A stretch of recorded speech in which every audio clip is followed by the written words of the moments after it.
பெரும் தலைவர் காமராஜர் அவர்களுக்கு புகழ் வணக்கத்தை தெரிவித்துக் கொள்கிறேன்.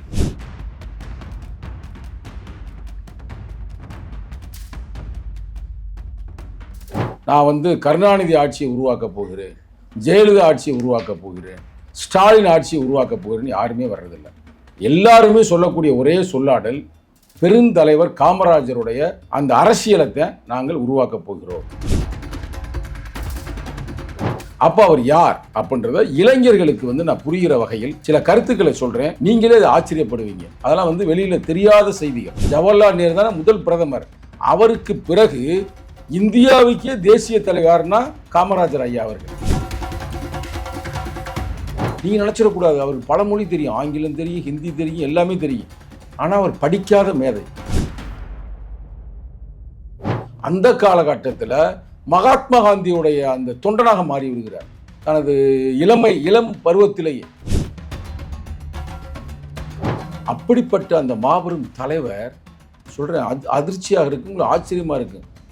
ஏறக்குறைய 3000 நாட்களுக்கு அதிகமாக சிறைச்சாலையிலே வாழ்ந்திருக்கிறார். அப்படி 9 ஆண்டுகள் இந்த நாட்டுக்காகவே சிறையில் கிடந்திருக்கிறார்.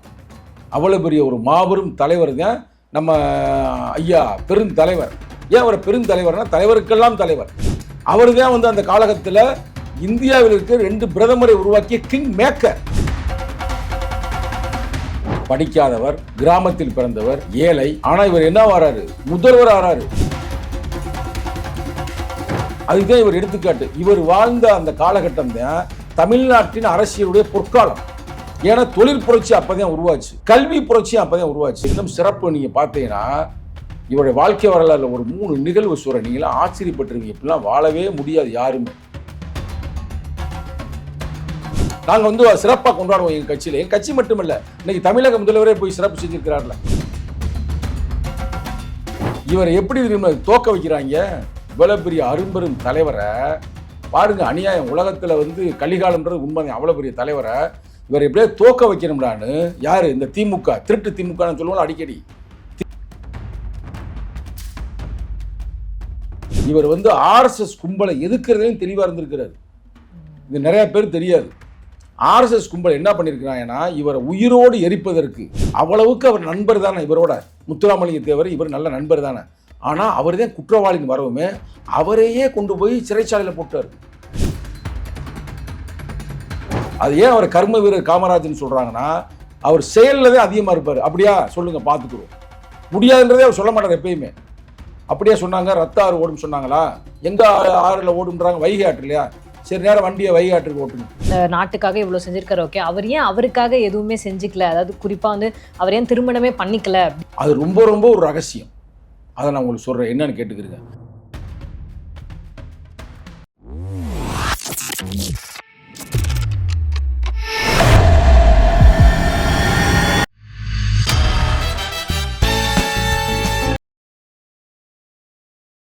பிபிடி சினிமா நேயர்கள் அனைவருக்கும் வணக்கம். நான் உங்கள் தீப்தி. ஸோ இன்னைக்கு பார்த்தீங்கன்னா காமராஜர் ஐயா அவர்களோட பிறந்தநாள். ஸோ அவரை பற்றி நம்ம நிறைய படங்கள் பார்த்துருப்போம், நிறைய விஷயங்கள் கேள்விப்பட்டிருப்போம். பட் இருந்தாலும் நிகழ்காலத்தில் அவரை பற்றி நிறைய இளைஞர்களுக்கு தெரியப்படுத்தணும் அப்படின்றதுக்காக நம்ம சங்கத்தமிழன் ஐயாவை சந்திச்சு நிறைய விஷயங்கள் கேட்டு தெரிஞ்சுக்க போகிறோம். வணக்கம் சார். வணக்கம்மா. எப்படி இருக்கீங்க? நல்லா இருக்கிறேம்மா. Okay sir. பொதுவாகவே நான் உங்ககிட்ட பார்த்துருக்க ஒரு விஷயம் நம்ம கேட்டோம்னா நீங்கள் அந்த ஹிஸ்ட்ரி கரைச்சி குடிச்சிருக்கீங்க. அது எப்படின்னு எங்களுக்கு இப்போ வரைக்குமே புரியல. ஸோ இன்னைக்கு காமராஜர் ஐயா அவர்களோட பிறந்தநாள். ஸோ அவரை பற்றி இன்றைய இளைஞர்கள் நீங்கள் என்ன சொல்ல விரும்புகிறீங்க? முதலில் உங்கள் யூடியூப் மூலமாக பெரும் தலைவர் காமராஜர் அவர்களுக்கு புகழ் வணக்கத்தை தெரிவித்துக் கொள்கிறேன். ஏன்னா இன்னைக்கு நிகழ்காலத்தில் நீங்கள் பார்த்தீங்கன்னா எந்த முதல்வர் வந்தாலும் நான் கருணாநிதி ஆட்சியை உருவாக்கப் போகிறேன், ஜெயலலிதா ஆட்சியை உருவாக்கப் போகிறேன், ஸ்டாலின் ஆட்சியை உருவாக்கப் போகிறேன்னு யாருமே வர்றதில்லை. எல்லாருமே சொல்லக்கூடிய ஒரே சொல்லாடல் பெருந்தலைவர் காமராஜருடைய அந்த அரசியலத்தை நாங்கள் உருவாக்கப் போகிறோம் அப்படின்றத இப்போ பொதுவான ஒரு செய்தி. அப்போ அவர் யார் அப்படின்றத இளைஞர்களுக்கு நான் புரிகிற வகையில் சில கருத்துக்களை சொல்கிறேன். நீங்களே அதை ஆச்சரியப்படுவீங்க. அதெல்லாம் வெளியில் தெரியாத செய்திகள், பல செய்திகள் இருக்கிறது. நமக்கே பெருமையான செய்திகள்லாம் இருக்குது. இப்போ பாருங்களேன், தமிழ்நாட்டில் ஒரு தலைவர் தமிழ்நாட்டுக்குள்ளே தான் இருப்பார். இந்தியா லெவலில் ஒரு தமிழ் தலைவர் யாருமே பெருசாக இருந்ததே இல்லை.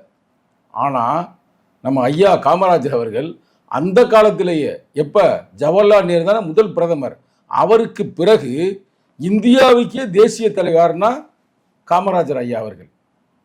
கற்பனை பண்ணி பாருங்களேன். இப்போ பாருங்க எவ்வளோ நாள் ஆயிடுச்சு. இப்போ யாராலும் வர முடியுதா? இல்லை யாரும் வந்திருக்கிறாங்களா? இப்போ தேசிய தமிழ்நாட்டு தலைவர் இருக்கான், தேசிய லெவலில் ஒரு தமிழ் தலைவனை சொல்லுங்க பார்ப்போம். இல்லை. ஆனால் அந்த காலகட்டத்திலே வந்திருக்கிறாரு. நீங்கள் நினச்சிடக்கூடாது அவருக்கு பல மொழி தெரியும், ஆங்கிலம் தெரியும், ஹிந்தி தெரியும், எல்லாமே தெரியும். ஆனால் அவர் படிக்காத மேதை. அவர் நம்ம மதுரைக்கு பக்கத்தில் விருதுநகர் இருக்குது பார்த்தீங்களா, அப்படின்ற அந்த ஊரில் தான். அப்போ அதுக்கு பேர் விருதம்பட்டி, அப்போ விருகம்பட்டி அப்படின்ற மாதிரி சொல்லுவாங்க. அந்த ஊரில் அவர் பிறக்கிறார். எப்போனா 1903 இதே நாள் 15ஆம் தேதி ஜூலை மாதம் பிறக்கிறார். பிறந்து முடிந்த கொஞ்ச காலகட்டத்திலே அப்பாவை இறந்து விடுகிறார். அப்பா இறந்து போயிடுறார். அப்போ தந்தை இல்லாத ஒரு குழந்தைக்கு எவ்வளோ பாதிப்பு இருக்குது உங்களுக்கு தெரியாத ஒன்றும் இல்லை. அது தாய் தான் வளர்க்குறாங்க, படிக்காத தாய், ஒரு ஏழை தாய் தான். ரொம்ப பெரிய அவங்க மாமாக்கள் கொஞ்சம் பிஸ்னஸ் பண்ணிக்கிட்டு இருந்திருக்கிறாங்க. பிஸ்னஸ்னால் என்ன, அந்த வியாபாரங்கள். ஆனால் ரொம்ப வறுமையிலே வாழ்ந்துருக்கிறார். ஆனால் அவர் என்ன பண்ணியிருக்கிறார், அந்த பள்ளிக்கூடத்துக்கு போக முடியலை வறுமையின் காரணமாக. அப்போ அவர் சில வேலைகள் பார்த்து கொண்டிருக்கும் பொழுது அந்த காலகட்டத்தில் மகாத்மா காந்தியுடைய அந்த தொண்டனாக மாறி விடுகிறார். தனது இளம் பருவத்திலேயே சும்மா ஒரு தொண்டனா மட்டும் போகலை. அவர் எங்கே நிகழ்வு வந்தாலும் சரி, காங்கிரஸ் நிகழ்ச்சி வந்தாலும் சைக்கிள்லேயே போயிடுறது. போய் அங்கே என்ன நடக்குது ஏது நடக்குது அப்படின்னு பார்க்குறது. பார்த்து தன்னை அப்படியே அர்ப்பணித்து இருக்கிறார். யாருக்காக? இந்த நாட்டுக்காக. ஏன் நம்ம அடிமையாக இருக்க வேண்டும்னு. அப்படிப்பட்ட அந்த மாபெரும் தலைவர் சொல்கிறேன், அதிர்ச்சியாக இருக்கு, உங்களுக்கு ஆச்சரியமாக இருக்கு. ஏறக்குறைய 3000 நாட்களுக்கு அதிகமாக சிறைச்சாலையிலே வாழ்ந்திருக்கிறார். அப்படின்னா பாருங்க, ஏறக்குறைய 9 ஆண்டுகள் 3 முறை கைது செய்யப்பட்டிருக்கிறார். அதை நான் சொல்றேன், வருஷத்தோடு சொல்றேன். 1930 ஒரு முறை கைது செய்யப்பட்டு 2 ஆண்டுகள் சிறைச்சாலை கடந்திருக்காரு. என்ன காரணம்னா, உப்பு சத்தியாகிரகத்திற்காக காந்திக்கு ஆதரவாக, இந்த நாட்டுக்கு ஆதரவாக 1930ங்க. அடுத்து 1932 திருப்பி 2 வருஷம் உள்ள கடந்து வெளியே வர்றாரு. வந்ததுமே திருப்பி தேச துரோக வழக்கு, அதுல போய் 1 வருஷம் இருக்கிறாரு. அடுத்து பாருங்க, திருப்பி 1942 45 வரைக்கும் திருப்பி கைது செய்யப்படுகிறார். அப்புறம் சுதந்திர அடைவதற்கு முன்னாடி கைது செய்யப்படுகிறார். அது ஒரு 3 ஆண்டுகள். அப்படி இப்படின்னு சில மாதங்கள், அப்படி 9 ஆண்டுகள் இந்த நாட்டுக்காகவே சிறையில் கடந்திருக்கிறார். அவ்வளவு பெரிய ஒரு மாபெரும் தலைவர் தான் நம்ம ஐயா, பெருந்தலைவர். ஏன் அவரை பெருந்தலைவர்னா, தலைவருக்கெல்லாம் தலைவர். அவர் தான் அந்த காலகட்டத்தில் இந்தியாவில் இருக்க 2 பிரதமரை உருவாக்கிய கிங் மேக்கர். அவர் கிங் மேக்கர்னு சொல்லுவாங்க. யாருன்னா, இந்திரா காந்தி அம்மாவை பிரதமர் ஆக்கியவர் கர்ம வீரர் காமராஜர். அவர் கர்ம வீரர்னு சொல்லுவாங்க. ஏன்னா கர்மமே கண்ணாயிரம் அப்படின்னு பணி செய்ததால் இந்திரா காந்தி அம்மாவை இவர் தான் ஆக்கியிருக்கிறாரு. லால் பகதூர் சாஸ்திரி அவரை இவர் தான் ஆக்கியிருக்கிறாரு. அப்போ பாருங்க எவ்வளவு பெரிய கிங் மேக்கர். இவர் நினைச்சிருந்தா இவரே பிரதமராக இருக்கலாம். அவ்வளவு பெரிய வாய்ப்புகள்லாம் இருந்துச்சு. ஆனால் அவர் செய்யலை. ஆனால் இவருடைய பேர் என்ன தெரியுமில்ல, அதிசயப்படாதீங்க, பேர் காமாட்சி. இவர் உண்மையான பேர் காமாட்சிங்க. அவங்க குலதெய்வம் காமாட்சி. அந்த காமாட்சின்றதை அவர் பேரா வச்சிருந்திருக்க காமாட்சி. ஆனால் அவங்க அம்மா இவர் அன்பா ராஜா, வா ராஜா, பிள்ளைகளை சொல்றாங்க, வா ராஜா, கண்ணுக்குட்டி அப்படின்னு சொல்லி ராஜா ராஜான்னு இருக்காங்க. காலப்போக்கில் காமாட்சியில் இருக்கிற ராஜா காமராஜ், ஒரு பேர் காமராஜா மறியிருச்சு. அதைத்தான் எல்லாருமே அழைத்து இருக்கிறார்கள், காமராஜ்னு. அப்புறம் காமராஜராக மாறிவிட்டார். இது அவருடைய வரலாறு. இவர் வரலாறை நீ என்ன தூண்டி துருவி உள்ள பார்த்தீங்கன்னா ரொம்ப அதிர்ச்சியான செய்தியெல்லாம் இருக்கு. இவர் ஆட்சி புரிஞ்சிருக்கிற 1954 இருந்து 1963 வரைக்கும் 9 ஆண்டுகள் தமிழகத்துடைய முதலமைச்சர். படிக்காதவர், கிராமத்தில் பிறந்தவர், ஏழை. ஆனால் இவர் என்ன வராரு, முதல்வர் ஆறாரு. இன்ற இளைஞர்கள்லாம் பார்க்கணும், படிப்பு மட்டும் இல்லை, நல்ல ஒழுக்கம், நல்ல நேர்மையாக இருந்தால் நீ எந்த உயரத்துக்கும் போகலாம், உழைப்பு இருந்தால். அதுதான் இவர் எடுத்துக்காட்டு. இவர் வாழ்ந்த அந்த காலகட்டம் தான் தமிழ்நாட்டின் அரசியலுடைய பொற்காலம். ஏன்னா தொழில் புரட்சி அப்போதான் உருவாச்சு, கல்வி புரட்சி அப்போதான் உருவாச்சு. இப்போ நம்ம நல்லா நம்மளோட அம்மா அப்பாலாம் படித்திருக்கிறார் என்றால், நம்ம முன்னோர்கள் படித்திருக்கிறார் என்றால் இவர் தான் காரணம். இந்தியா சுதந்திரம் அடைஞ்சுமே வந்துடுறாருல, 1954 to 1963 அவர் இருக்கிறார்ல. அடுத்து பாருங்க, 63 முதல்வர்ல இருந்து அவரே ரிசைன் பண்றாரு. அடுத்த ஆளுக்கு வாய்ப்பு தரணும். அதுக்கு பேர் கே பிளான். கேனா காமராஜர் பிளான். என்ன சொல்றாருன்னா, நம்ம கட்சி கொஞ்சம் தொய்வு அடைகிறது, ஆகையால் நம்ம யாரும் பதவிக்கு ஆசைப்படக்கூடாது, நம்ம தொன்று பண்ணணும், பணியாற்ற வேண்டும் அப்படின்னு கே பிளான் உருவாக்குறாரு. உருவாக்கி 1963 இருந்து அவர் இறப்பது 1975. ஆனால் 70 வரைக்குமே இந்திய தேசிய காங்கிரஸ் உடைய தலைவராக இருந்தார். இதெல்லாம் அவருடைய வரலாறு. அப்படிப்பட்ட மாபெரும் மகானுக்கு தான் பாரத ரத்னா விருது 1976 வழங்கப்பட்டது. இறந்த பிறகு 75 இறக்குறாரு, 76 இவருக்கு பாரத ரத்னா விருது வழங்கப்பட்டது. அது மட்டுமல்லாமல் இவர் இன்னும் சிறப்பு நீங்கள் பார்த்தீங்கன்னா, இவருடைய வாழ்க்கை வரலாறுல ஒரு 3 நிகழ்வு சொல்கிறேன், நீங்களாம் ஆச்சரியப்பட்டுருவீங்க. இப்படிலாம் வாழவே முடியாது யாருமே அப்படின்னு. இளைஞர்கள் உங்களுக்கு சொல்கிறது பூரா உங்கள்கிட்ட நினைக்காதீங்க, உங்களை போன்ற இளைஞர்களுக்கு நான் சொல்ல விரும்புகிறேன். இதை பார்த்துட்டு கூட பல காமராஜர் உருவாகலாம், பல உங்களை மாதிரி இந்திரா காந்தி அம்மா உருவாகலாம். நீல ஆள் இந்திரா காந்தி மாதிரியா இருக்கிறீங்க, கரெக்டா? யாரும் சொல்லலையா உங்களை அப்படி? ரைட்டாக அது மாதிரிலாம் உருவாகலாம். அதுக்காக நான் சொல்கிறது, இளைஞர்களை வழி நடத்துவதான நம்முடைய வேலை. இப்போ எங்கள் தலைவரே இன்னைக்கு பல நிகழ்வு நடத்தி கொண்டிருக்கிறார். காமராஜருடைய பிறந்த நாள், அதே நேரத்தில் எங்கள் தலைவருடைய அப்பா தொல்காப்பியனோட இறந்த நாள் இன்றைய நாள். அதனால் எங்கள் தலைவர் பல நலத்திட்டங்கள்லாம் வழங்கி கொண்டிருக்கிறார், மருத்துவ உதவி செய்து கொண்டிருக்கிறார். இன்னைக்கு காமராஜர் அவர்களுக்கு வீர வணக்கம் செலுத்தி இருக்கிறார். நாங்கள் சிறப்பாக கொண்டாடுவோம் எங்கள் கட்சியில். எங்கள் கட்சி மட்டுமல்ல, இன்னைக்கு தமிழக முதல்வரே போய் சிறப்பு செஞ்சிருக்கிறார்ல. ஏன்னா அவருடைய அவருடைய வழிகாட்டியல்ல காமராஜரும் ஒருவர். இந்த 50 தலைவர் அவர் சொல்றாருல, தந்தை பெரியார், அதே மாதிரி புரட்சியாளர் அம்பேத்கர், அந்த வரிசையில் காமராஜரையும் அவர் வழி வருகிறார். காமராஜர் ஆட்சி உருவாக்கப் போகிறேன் என்றும் சொல்லுகிறார். அவருக்கு எனது வாழ்க்கையை தெரிவித்துக் கொண்டு அவர் வாழ்க்கை நடந்த நிகழ்வு சொல்கிறேன் பாருங்க, நீங்கள் ஆச்சரியப்படுவீங்க. அவர் முதல்வராக இருந்தார்ல, அப்போ ஒரு அம்மா கட்சிக்கார அம்மா தானா, கை குழந்தையோடு அழுதுருக்கு கீழே. அவர் இறங்கி வரும்போது அவர் பார்த்துருக்காரு, என்ன அப்படி அழுதுகிட்டு இருக்காங்க, என்ன பிரச்சனை அப்படின்னு கேட்டிருக்காரு. இல்லைங்க, என் புருஷனை போலீஸ் பிடிச்சிட்டு போயிட்டாங்க, தயவு செய்து கொஞ்சம் நீங்கள் தான் சிஎம் சொல்லுங்கள், நான் காங்கிரஸ் கட்சிக்காரங்க தான், ஓட்டு நான் தான் உங்களுக்கு போட்டேன் அப்படின்னும்போது, சரி ஏமா பிடிச்சிட்டு போனாங்க அப்படின்னு கேட்டிருக்காரு இவர். என் புருஷரை சாராயம் முதலாளி, அதெல்லாம் பிடிச்சி போயிட்டான் அப்படின்னுமே. டக்குன்னு பாருங்கள், குழந்தை இருந்துருக்கு கையில், பெண்ணு கொஞ்சம் கூட இறக்கப்படலை. உன்னால் இப்போ உன் புருஷனால் பல பேர் செத்துருப்பாங்க, பல குடும்பம் இதாக இருக்குது, போய் ஒழுங்காக உன் பிள்ளையாவது கை குழந்தையாவது படிக்க வை, உன் புருஷனுக்காக இங்கே வராத அப்படின்ட்டு எந்த உதவியும் செய்யலை. அப்படியே அவர் காங்கிரஸ் கட்சிக்காரங்களாம். பெண்ணு கை குழந்தை, அவ்வளவுக்கு அவர் நேர்மையாக இருந்திருக்கிறார். இது வெளியில் இந்த கதைகளுக்கு அடுத்த கதையை, அவங்க அம்மா இருக்கிறாங்க, அவங்க அம்மா தானே அவர் வளர்த்துச்சு எல்லாமே. அவருக்கு ஒரு தங்கை இருந்துச்சு நாகம்மாள்னு, அவங்க தான் இவரை பூரா வளர்த்து பெரிய ஆள் ஆக்கியிருக்கிறாங்க. அந்த அம்மா இவர் சிஎம் ஆகிட்டார்.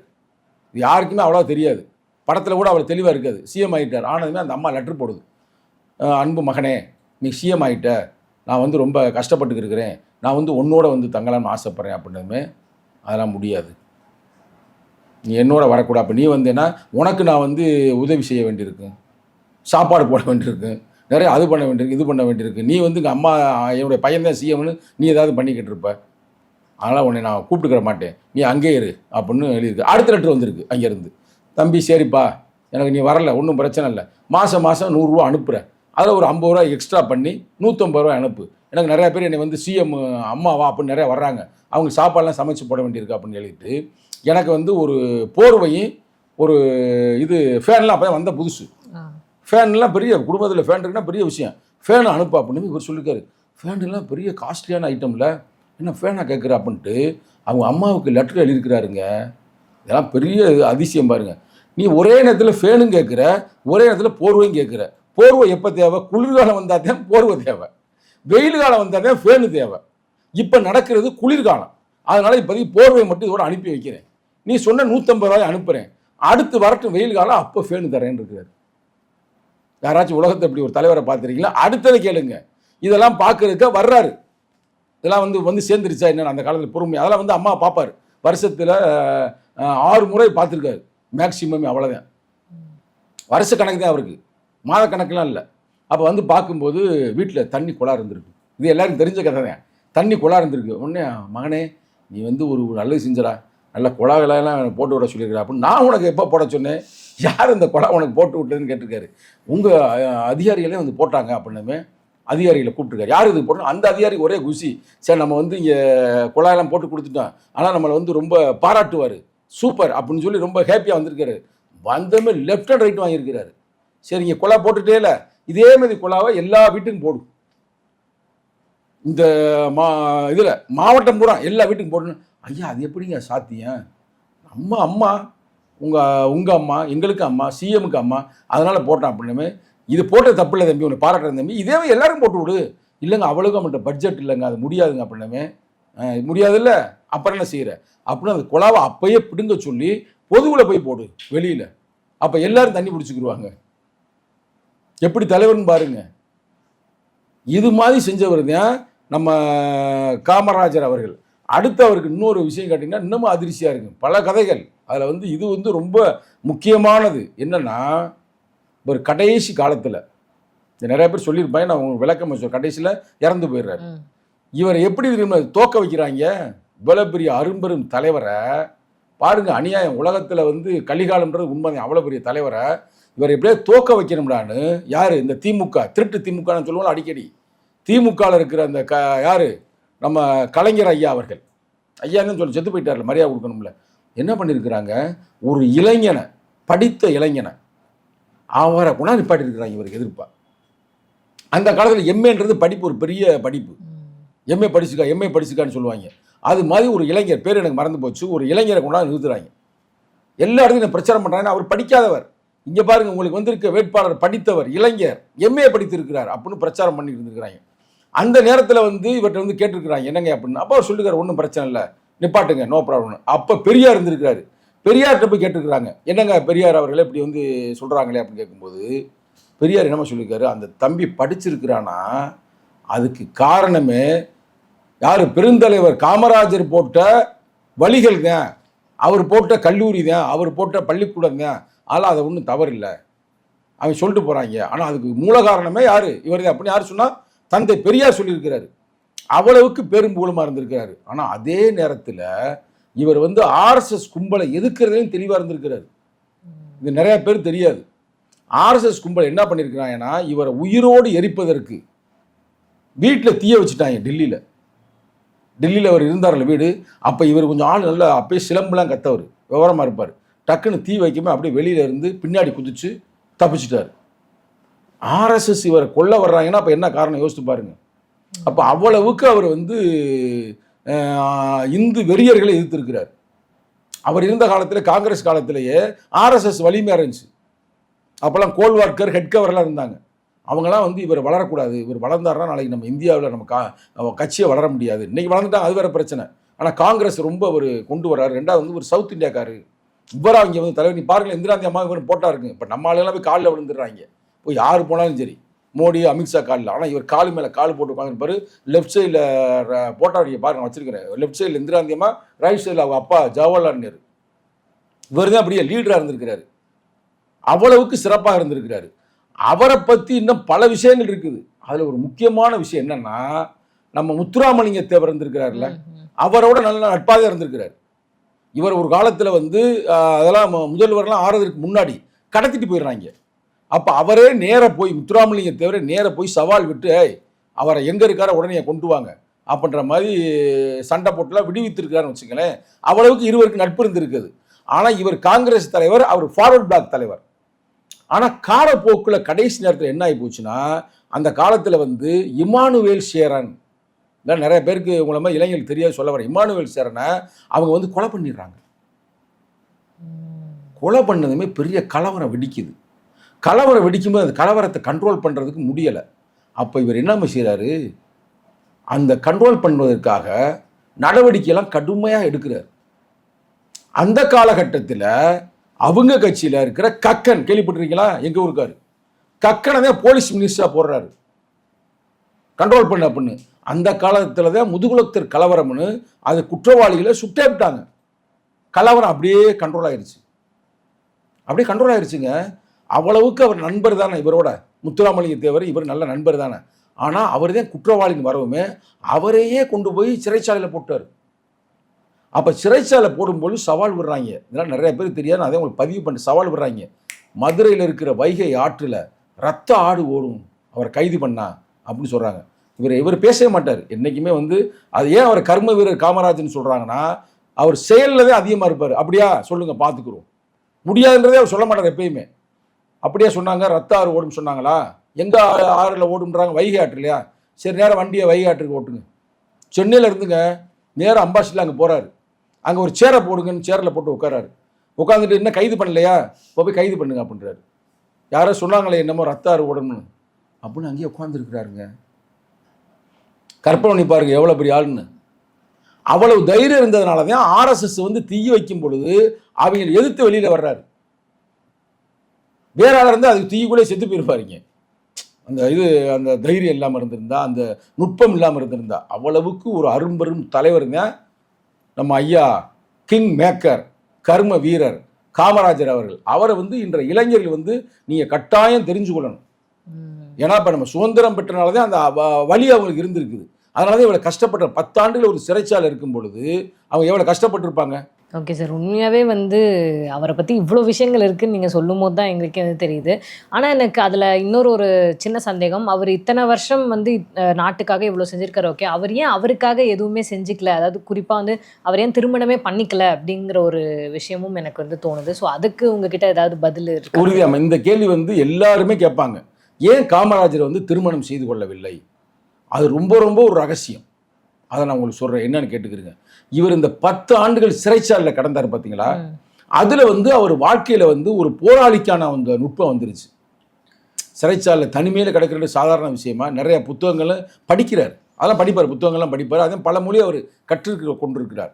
அது மட்டுமல்லாது அவர் சிறைச்சாலையை விட்டு வெளியில் வந்த பிறகு எல்லாம் வந்து இவருக்கு கொலை மிரட்டல், போலீஸ் எப்போவுமாலும் இவரை வந்து தேச துரோகின்னு தூக்குறது, இந்த பொசிஷன் இருக்கும்போது அவங்க அம்மா வந்து கல்யாணம் பண்ணி தருவேன்னு ரொம்ப கட்டாயப்படுத்துகிறாங்க. அப்போ அவர் சொல்கிறாரு, நீ கல்யாணம் பண்ணி இன்னொரு பெண்ணு வாழ்க்கையை கெடுத்துறாங்க. என்னை நம்பி ஒரு பெண்ணு வந்துருச்சுன்னா நீ வந்து அம்மான்றது நீயா உருவான, நான் விரும்பி வரல. நான் விரும்பி எங்கள் அம்மா நீதான் அப்படின்னு பிறந்தனா, நீ என்னை பெற்று எடுத்துருக்கிற, நான் அன்றைக்கி அம்மா வந்துருச்சு, அம்மாவை தவிர்க்க முடியாது, உனக்காக நான் வாழலாம். ஆனால் இப்போ பெண்ணுன்றது நானாக செலக்ட் பண்ணி ஒரு பெண்ணை கல்யாணம் பண்ணிவிட்டு அந்த பெண்ணுக்கு நான் உண்மையாக இல்லாமல் போனால் அது பெரும் குற்றமாயிரும். நான் எப்போவுமே கொலை செய்யப்படலாம். எனக்கு அவ்வளவு எதிரிகள் இருக்கிறாங்க. ஆர்எஸ்எஸ்ஸே எனக்கு எதிர்ப்பாக இருக்குது, உள்கட்சிக்குள்ளும் பிரச்சனையாக இருக்குது அப்படின்னு அந்த காலத்திலே கணிச்சிருக்கிறார். ஏன்னா கடைசி காலகட்டத்தில் இந்திரா காந்தி அம்மா அவருக்குமே பிரச்சனை வந்துருச்சு. அப்போ நான் திருமணம் செய்து கொள்வது தப்பு அப்படின்றது எத்தனையோ பெண்கள், சொந்தக்கார பெண்கள்லாம் வந்திருக்கிறாங்க, எல்லாம் பேசிலாம் முடிச்சிருக்கிறாங்க. அப்போ அவங்க அம்மாவோட சத்தியம் வேண்டாம், திருமணத்தை பற்றி நீ சொன்னேன்னா நான் உன்னை விட்டு ஓடி போயிருவேன் அப்படின்னு எப்போ இளமையிலேயே. ஆனால் அவங்க அம்மா கடைசி வரைக்கும் அவரை கட்டாயப்படுத்தலை. அவரும் கடைசி வரைக்கும் நம்ம ஒரு பெண்ணை ஏமாத்திடக்கூடாது, வாழ்க்கையை கெடுத்துடக்கூடாது. இப்போ எங்கள் தலைவரும் திருமணம் செய்து கொள்ள இல்லை. இதெல்லாம் அதே முக்கியமான காரணம், வேற ஒரு காரணமும் இல்லை. கல்யாணம் செய்த என்னாங்கன்னா அவங்களுக்காக வாழணும். இவருடைய வாழ்க்கை வரலாற்றை நீங்கள் பார்த்தீங்கன்னா இவர் திருமணம் செய்யாதே ரொம்ப நல்லது தான். ஏன்னு கேளுங்க, இவர் செத்தா பிறகு செக் பண்ணுறாங்க, ஆகா சீஃப் மினிஸ்டர் இருந்திருக்கிறாரு, இவருடைய தஸ்தாவஸ்துக்கெல்லாம் பார்ப்போம் என்ன இருக்குது ஏது இருக்குன்னு இவரை பற்றி. ஏன்னா கலைஞர் கருணாநிதிலாம் அந்த காலத்தில் திமுக ஆட்சி வந்துருச்சுல, இவரை பற்றி இல்லாத பொருளாக நம்ம எழுதலாம். இப்போ கூட சொன்னாங்களே அவர் ஏசி இல்லாமல் வாழ முடியாது, ஏசி நாங்கள் தான் போட்டு கொடுத்தோம் அப்படிலாம் வந்து உள்டாவை பேசினாங்க கொஞ்ச நாளைக்கு முன்னாடி. அப்போ வந்து என்னன்னு செக் பண்ணும்போது இவர்கிட்ட 130 ரூபா இருந்திருக்குங்க ஒரு அக்கௌண்ட்டில், வெறும் 130 ரூபா. ஒரு சிஎம்மாக இருந்தவர், கற்பனை பண்ணி பாருங்க. அடுத்து 4 கதர் சட்டை, கதர் வேஷ்டி, செருப்பு 2 செட்டு செருப்பு, ஒரு ட்ரங்கு பெட்டி. இதுதான் கடைசியாக அவர் வச்சிருந்துருக்கிறார். கற்பனை பண்ணி பார்க்க முடியுது அவங்களுக்கு. இப்போ எவனாவது இப்படி இருக்கிறாங்களா? முதல்வர் அப்படின்னா குடும்பமே இருக்கிறாங்க, எல்லா பொருளும் வச்சிருக்கிறாங்க. அம்மா ஜெயலலிதா அம்மையார் பல செருப்புக்களே இருந்துச்சு. உண்மையா பொய்யா? அதே மாதிரி எம்ஜி ராமச்சந்திரன் அங்கங்கே பல பேரை உருவாக்கி விட்டார். ஆனால் இவர் யாரும் இல்லீகலாக உருவாக்கவில்லை, கல்வியைத்தான் போதித்தார். அதே மாதிரி இந்த மதிய உணவு திட்டம் அவர் தான் வழங்கினார். மதிய உணவு திட்டம்னாலே காமராஜர் அவர்கள் தானே. இப்படி ஒரு மகான் வாழ்ந்த காலத்தில் அவர் பிறந்த நாளில் உங்களோடு அவரை பற்றி நான் பேசுறதுல எனக்கு மகிழ்ச்சியாக இருக்குது. Super sir. இப்போ நம்ம சொன்ன அந்த விஷயங்கள்லாம் மக்கள்கிட்ட சொல்லி தருவது நமக்கு ஒரு பெருமை தானே.